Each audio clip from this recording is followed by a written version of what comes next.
I think it's pretty good. I hope everyone can follow this. There's a lot of technicality here, but I think it's important for people, even if they don't understand everything completely, to realize the complications involved.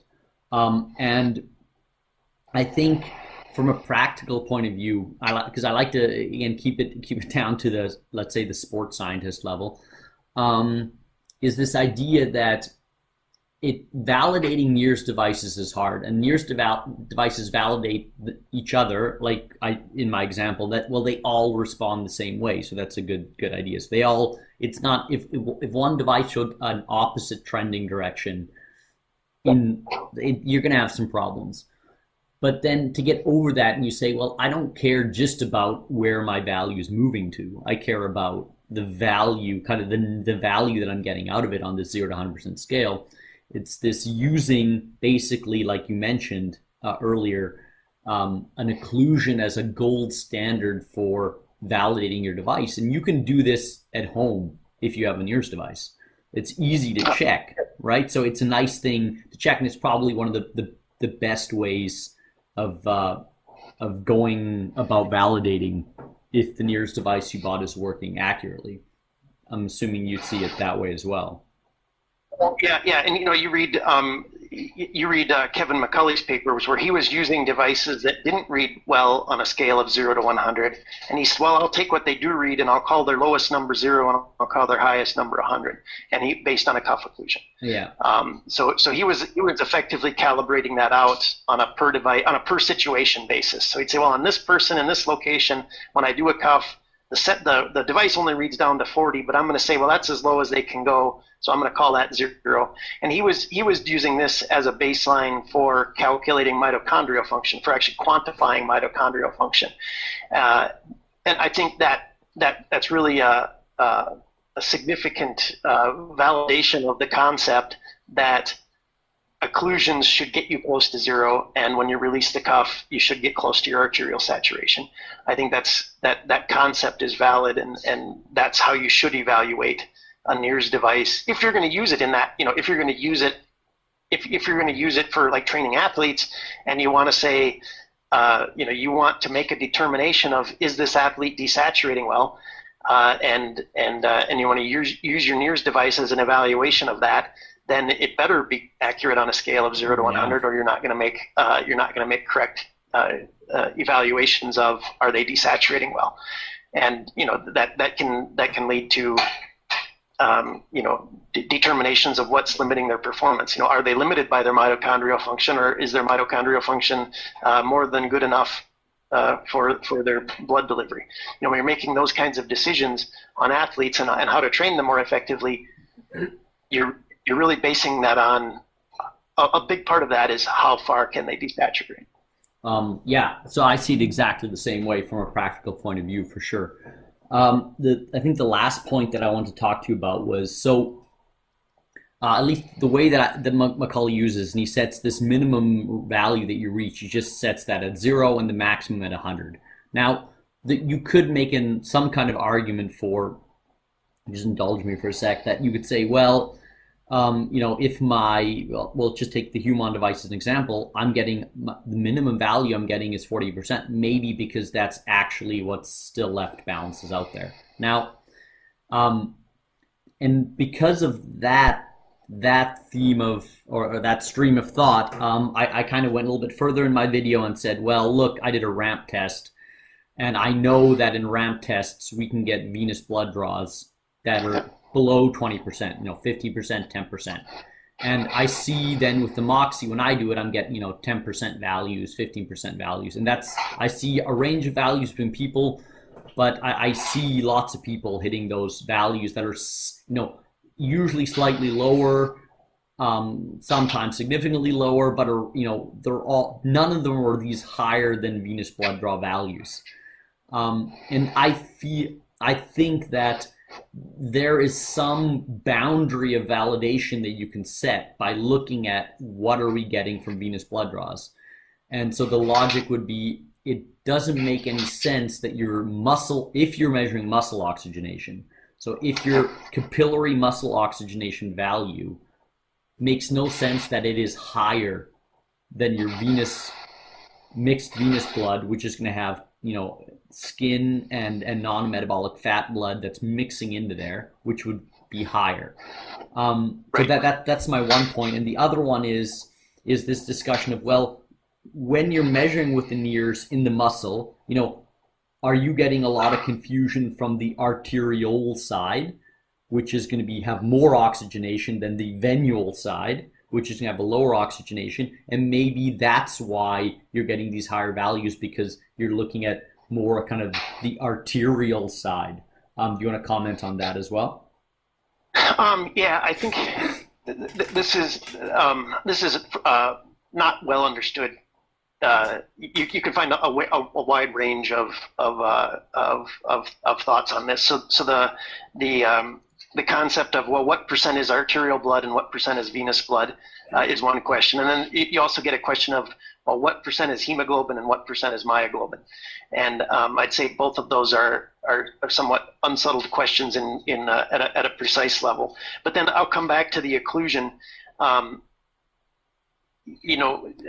you do these occlusions and we're seeing these numbers get close to zero, that is, I think there's a strong indication that, yep, we are measuring in the blood that we're measuring in the capillaries is the blood that is of interest when you're evaluating athletes.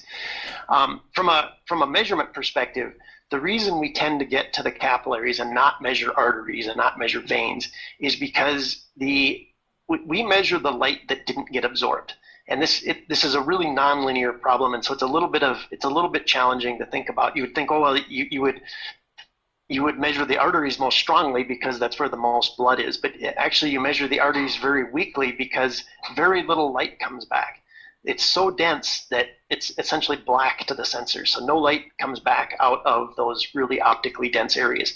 We get the light back that traveled through the pink parts of the tissue, which is the capillaries and the tissue of the muscle, where the hemoglobin and myoglobin, we're in the areas where the oxygen is being consumed.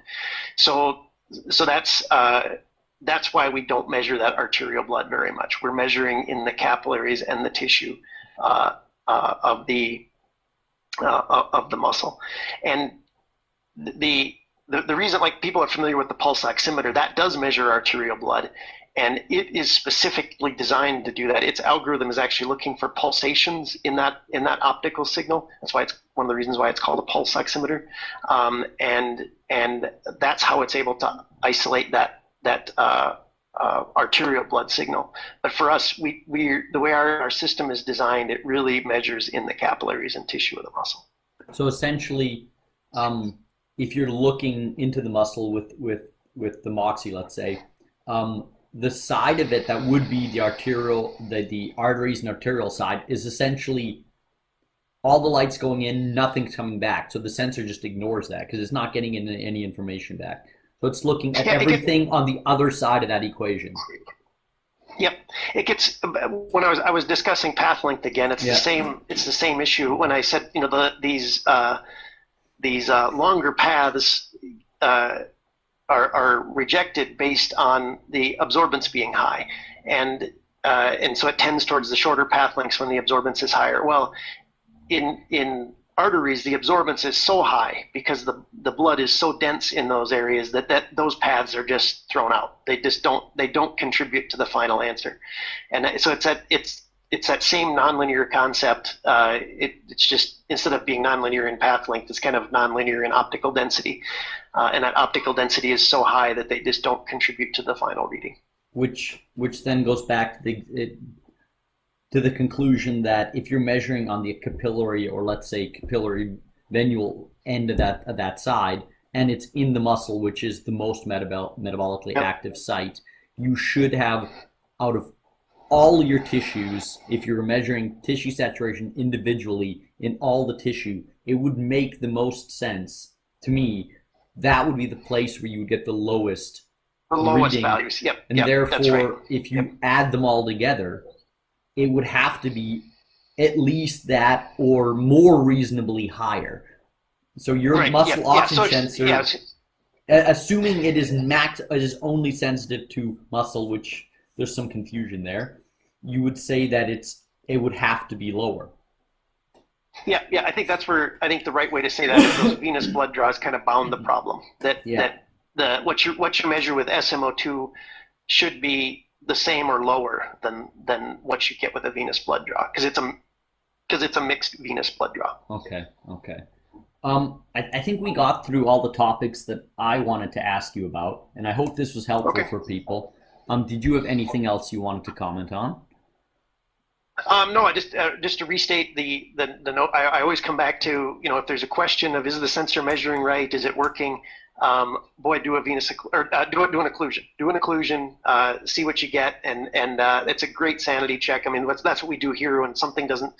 You run a test and something doesn't seem right. Like, okay, do an occlusion. Then it's like, okay, well, the sensor's working well. And if you don't have an occlusion handy, another one we do even more often is just do an isometric contraction. A really strong isometric contraction gets a similar result. So if you want to see is my sensor working properly, just do a real quick isometric contraction. You'll know you're on the muscle. If you'll see that SMO2 go down. You'll see it recover nicely when you release. So those are just really good field concepts for, quick and dirty. Is the sensor working? Is it placed properly? Am I doing the procedure properly?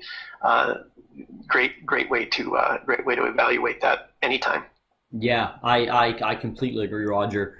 I recommend for everyone, as there's more NIRS devices come out and as NIRS hopefully gets more popular and used, because I think that the tool is really valuable, especially in the sports science, in-field activity, like devices like the Moxie, but even, like the Human too, these portable NIRS devices are really great. And because I'm assuming more devices will come to market, just, hey, sometimes you're left in the dark, and there's an easy way in the situation of a NIRS device to do quality control, and that's just do an occlusion.